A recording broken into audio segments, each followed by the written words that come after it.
तुम्ही मला सांगा, आम्ही रस्त्यावर का म्हणून चुकायचं नाही? रस्ता का तुमच्या मालकीचा आहे का? देवळाच्या आवारात नाही ना चुकत? बघा, तुम्ही देवळाच्या आवाराला मानताना मग रस्त्याला देखील तेवढाच मान दिला पाहिजे. हो शास्त्री बुवा, हे आम्हाला जमणार नाही, कळलं ना?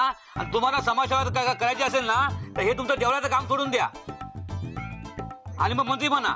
काय समजलात? ओ भाऊ, माझं ऐका तुम्ही. तुम्ही तुमच्या आईच्या अंगावर काही थुकलात का हो? आईला मध्ये आणायचं काम नाही हा? आपण लय डेंजर माणूस आहे, सांगू देतो. हा किती बरं वाटलं ऐकून काय की तुम्ही अजूनही आईची कदर करतात ते. हा. वा वा. मग आईच तर आपल्याला लहानचं मोठं करते, आपल्याला जेवायला वाढते, आपल्याला आधार देते. अगदी बरोबर. हा रस्ता आपल्याला मार्ग दाखवतो. याच मार्गाचा तुम्ही थुंकलात तर त्याला वाईट वाटणार नाही का? बरोबर की नाही? बरोबर. ह्या रस्त्यावर जर आपण घाण केली तर त्याला आवडेल का? ते नाही आवडणार.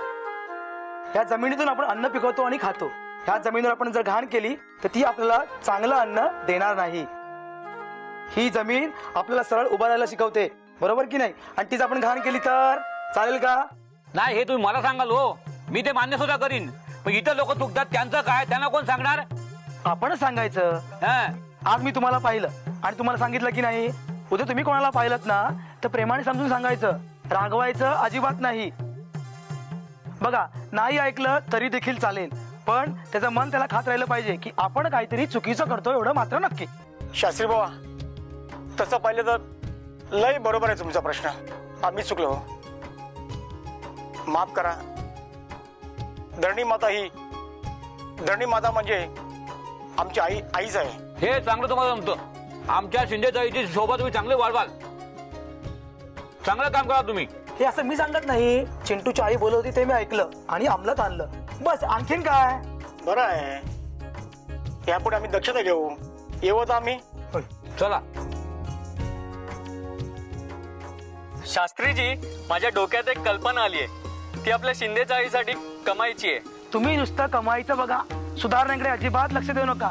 पण आता शिंदे चाळीबद्दल आहे ना, म्हणून सांगा काय आयडिया तुमच्या डोक्यात ती. मी काय म्हणतो, आज आपल्या चाळीत कोणी थुंकलं ना तर त्याच्यावर दंड बसवायचा, फक्त आपल्या शिंदे चाळीत. कशी काय वाटली माझी कल्पना?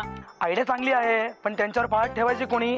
तुम्ही आम्ही उद्या कामाला निघून गेलो व लोक रोज येतील आणि इकडे थुंकत राहतील. मी काय म्हणतो, इथे एक बोर्ड लिहायचा, जो कोणी थुंकेल ना त्याच्यावर दंड आकारण्यात येईल आणि तो दंड आपल्या चाळीतल्या तिजोरीत ठेवण्यात येईल. कमाई चांगली होईल हो, पण त्यांना पकडायचं कसं? मोबाईल कमी येईल. कसा काय? जो कोणी थुंकण्याचा व्हिडिओ आणून देईल ना त्याला आपण दंडाची अर्धी रक्कम देऊन टाकू. मग लोक वाटेल तिकडे थुंकणार नाहीत. हा. आपली शिंदे चाळ एकदम मस्त स्वच्छ आणि रोगमुक्त होईल. हो. आपला परिसर स्वच्छ परिसर. काय म्हणता? मी काय म्हणतो हिरवे साहेब, हा. भारतातील प्रत्येक नागरिकाने ही आयडिया केली तर हा. कशी रोगराई कमी होऊन जाईल, हो. दवाखान्यातील खर्च वाचेल, हो. शरीराची हानी होणार नाही, हो. आणि मुख्य म्हणजे आपला माणूस देखील वाचेल. हो.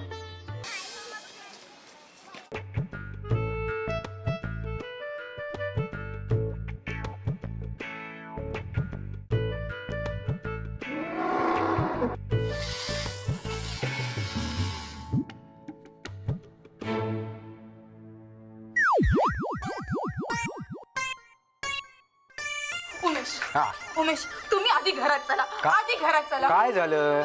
अहो, समोरून बघा ना, चाळीतला आयटम येतोय. आयटम बॉम्ब येते म्हणजे मालती? अहो, ती मालती नाही काही, ती सुरेखा वहिनी आहे. मी सांगते, ही बाया येणार आणि काहीतरी मागून घेऊन जाणार. हिचं म्हणजे असं आहे ना, आई ना की बाई ना, आणि घेतल्याशिवाय जाई ना. अगं नाही ग, त्या काहीतरी अडचण घेऊन येत असतील. बघ बघ किती टेन्शन मध्ये दिसतात त्या. हा, त्यांना जर आपण मदत केली नाही ना तर त्यांना वेड लागल, आणि त्यांना जर वेड लागलं ना तर ते पाप आपल्यावर येईल. अहो, हे तुमचं पापाचं गणित बाजूला ठेवा आणि आधी घरात चला. अगं थांब थांब थांब, काय झालं? हा, अहो, ती एक नंबरची कजाक बाई आहे, आणि ती म्हणजे बाई ना, आ बेल मुझी मान, त्यापेक्षा मीच जाते. अगं आधी खूप दयाळू आहे ती, खूप कृपाळू आहे. काय हो, त्या मला बघून आत काय गेल्या? ही गेली आतमध्ये. आणि काय हो, तुम्ही आज दवाखान्यात नाही गेला? मला काय झालंय? मी एकदम हट्टाकट्टा आहे. तुम्हाला कोणी सांगितलं हट्टीकट्टी माणसं दवाखान्यात जात नाही म्हणून? फक्त काय आजारी पेशंटने दवाखान्यात जायचं? हा, जे आजारी असतात ते पेशंटच असतात ना. अहो, काय बोलताय तुम्ही? तुम्हाला कळत कसं नाही? तुम्ही डॉक्टरच ना? काय झालं माहितीये का सुरेखा वहिनी, म्हणजे तुम्हाला मी पाहिलं आणि सगळं विसरूनच गेलो बघा. इश्श! काय लागायला काय झालं? अय्या! काय हो अजूनही मी सुंदर दिसते ना? काय माहितीये, जो तो पाहतो ना तर सगळेच जण म्हणतात मी अजूनही सुंदर आहे म्हणून. त्यात तुमचा नाही दोष हो.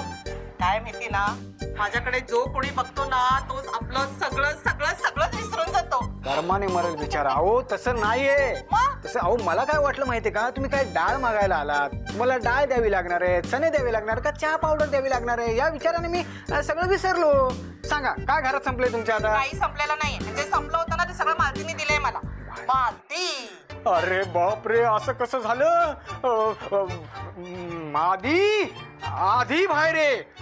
काय हो डॉक्टर साहेब, तुम्ही त्या आधीला अर्धीच का बाहेर बोलत आहे? सुरेखा वहिनी, तुमचं मराठी कच्चं आहे का? नाही हो. अहो आधी म्हणजे प्रथम. अरे ही बघा आली. काय हो सुरेखा वहिनी, काय हवंय तुम्हाला? काही नको मला. मला आता घरी जायची घाई आहे. भावड्याचे बाबा आले ना तर घर अगदी डोक्यावर घेतील. मी जाते. एक काम करा, तुम्ही दोघं जण जाऊन मालतीला बघा. नाही हो सुरेखा वहिनी, थांबा थांबा, आपण दोघी जाऊया ना प्लीज. अहो, नाही हो, तुम्ही जा हो. अहो वहिनी सुरेखा वहिनी गेल्या. सुरेखा वहिनी गेल्या. तू बरोबर बोललीस. ही बाई आली ना की काहीतरी गौप्यस्फोटच करून जाते. हो, मी म्हंटल होतं तुम्हाला, पण तुम्ही माझ्या एकही शब्दावर विश्वास नाही ठेवला. तुम्ही मला वेळातच काढलं. I am mad, you know. Keep it up. अगं आधी ती बाई जे काय सांगून गेली ना त्यात काहीतरी गहन आहे. खोटं बोलते ती. माझा तिच्या बोलण्यावर अजिबात विश्वास नाहीये. तुम्ही तिच्या बोलण्यावर अजिबात विश्वास ठेवू नका आणि काही टेन्शन घेऊ नका हो. असं होऊच शकत नाही. का होऊ शकत नाही? अगं कारण त्या शिंदे चाळीचे केअरटेकर आहेत. त्यांचं या चाळीवर खूप प्रेम आहे. अच्छा, त्या शिंदे चाळीचा केअरटेकर आहे? हो. बघा, त्या चाळीमध्ये फेऱ्या मारत असतात. कधी कुणाच्या घरी काय शिजतंय, कधी कोण कुणावर लाईन मारतंय, कधी कुणाच्या घरी काय भांडण होतात असं बघा, त्यांचं लक्ष असतं. कसला केअरटेकर? देवा please help me. God help me. Please God please help कर आम्हाला. अगं तसं होऊ शकत नाही म्हणजे आता मी तुला कसं समजावणार? अगं तू ज्ञानी आहेस. हा, तुला एका सगळं मी फोडून सांगणार का? अहो, असं काय करताय? असं पण नाहीये आणि तसं पण नाहीये. ती कसली केअरटेकर आहे? आता मीच माझी केअरटेकर झालीये. या शिंदे चाळीसाठी आता मी देवाला, गॉडला प्रार्थना करते. ओ गॉड प्लीज हेल्प मी. हा आदिती, अगं असं बाहेर नाटक करू नकोस ग. हे बघ मी तुला सांगतो आदिती, तू स्वतःसाठी काय मागू नकोस ग देवाकडे. अहो, असं काय करताय? मी स्वतःसाठी गॉडकडे हेल्प नाही मागत. मी अख्ख्या शिंदेवाडीसाठी हेल्प मागते. अहो, ती कसली केअरटेकर होती? मीच माझी स्वतःची केअरटेकर होती या शिंदे चाळीसाठी. आदिती माझं ऐक, तू देवाकडे मालतीसाठी काहीतरी माग. चिरूचाई? हा, त्यांना काय झालं? त्या आता बजरंग बलीच्या भक्त आहेत. बजरंगाची कमाल हो, बजरंगाची कमाल.